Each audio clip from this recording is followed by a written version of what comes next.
Do they know I'm black? Should they? You might wanna, Mom and Dad, my black boyfriend will be coming up this weekend. I just don't want you to be shocked that he's a black man. Hi everyone, Jeffrey K. Howard here to review Get Out, directed by Jordan Peele, starring Daniel Kaluuya, did I say that right? Allison Williams, Bradley Whitford, and Catherine Keener. This was a big midnight screening at Sundance Film Festival this year. I went to Sundance. I couldn't get in to see this movie, but they always have a midnight screening. It's always, they save like really cool, quirky horror films or something to get a lot of buzz going on. And this was the movie that everybody was talking about back at Sundance. And I really wanted to see it. Now, I am not a Key and Peele fan, and I shouldn't say I'm not a fan because I don't like their comedy. I really don't know their comedy. I've seen their show on Comedy Central a couple of times. I saw Keanu last year, which I thought was one of the worst films of last year. But this is, Jordan Peele, I thought, well, he wasn't the funnier of the two. I always thought Key was the funnier one. So here's somebody who's a comedian who has a sense of humor and knows comedy. Their sketches are pretty good. He's going to do a horror film. And I thought, oh my gosh, are you kidding me? With this slow train wreck about to happen. Went in with an open mind. Setting up the movie, you have Daniel Kaluuya. God, I hope I'm saying your name right. It's very difficult. Who's in a biracial relationship with a white girl, Rose, played by Allison Williams, and they're in this relationship and they go off to meet her parents, Catherine Keener and Bradley Whitford, who are these really wealthy people in upstate, I think it's New York, upstate New York somewhere. And once he gets there, he's really uncomfortable because they have kind of like a garden party going on.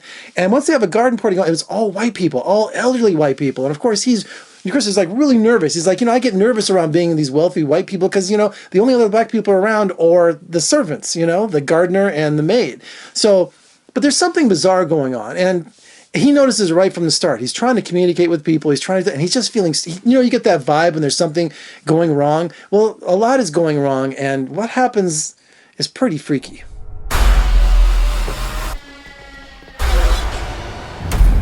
Do you smoke in front of my daughter? I'm gonna quit. She'd take care of that for you. How? Hypnosis. I'm good, actually. Now, most of you movie lovers know January and February is a dumping ground for really bad films. Always happens at the beginning of the year, and this year has been no different. We've had some pretty bad movies, but you know what? Jordan Peele did it. He delivered a brilliant, horrific satire on race, on relationships, on just a psychological thriller that is just brilliant. It really is. Not only does it blend horror and comedy together, but it also makes a social statement, which is, you don't want the movie to get preachy. You don't want the movie to kind of single out things that makes you uncomfortable, but it does kind of bring up all these situations that's current events right now, and also questioning what race relations is. It's in the news, it hasn't gone away. And he does it with humor. He does it with horror.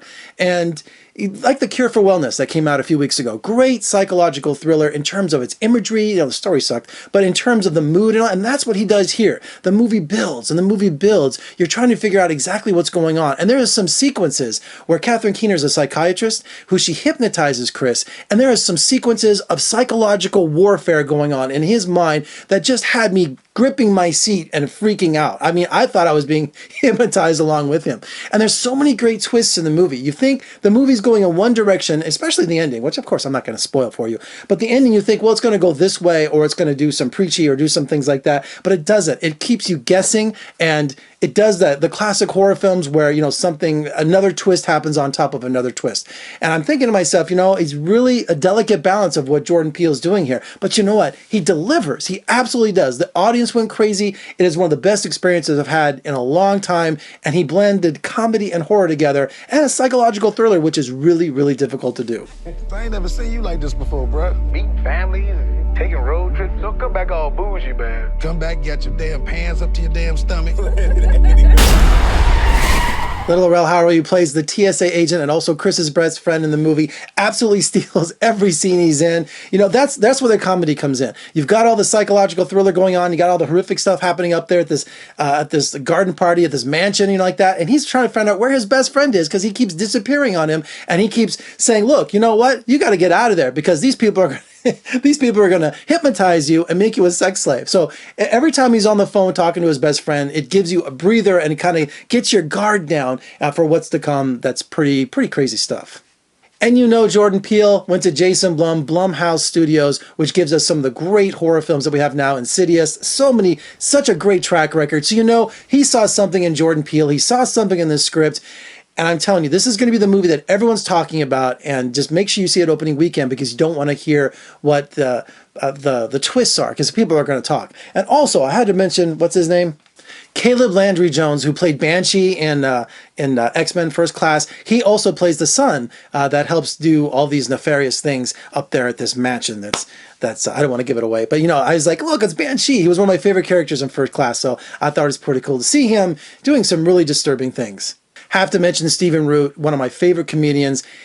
Not only is he in this, that he can do drama too, but he can also do horror. So it's instrumental in this movie to give the creepiness factor to go from like a 0 to 12 right off the chart. I don't know if 0 to 12 is the right kind of scale, but Stephen Root really has a great kind of B-movie moment where he kind of reveals all what's going on. And you're just sitting there going, wow, it's really cool. All right, Jordan Peele, you've got a great career ahead of you. I mean, you did comedy, now you did horror. This guy, if you do drama, man, you're just going to be, you can write your own ticket. They're going to let you do anything. And I think he just signed a big deal with an online digital company where he's going to create original content. So you're going to read a lot about Jordan Peele coming up.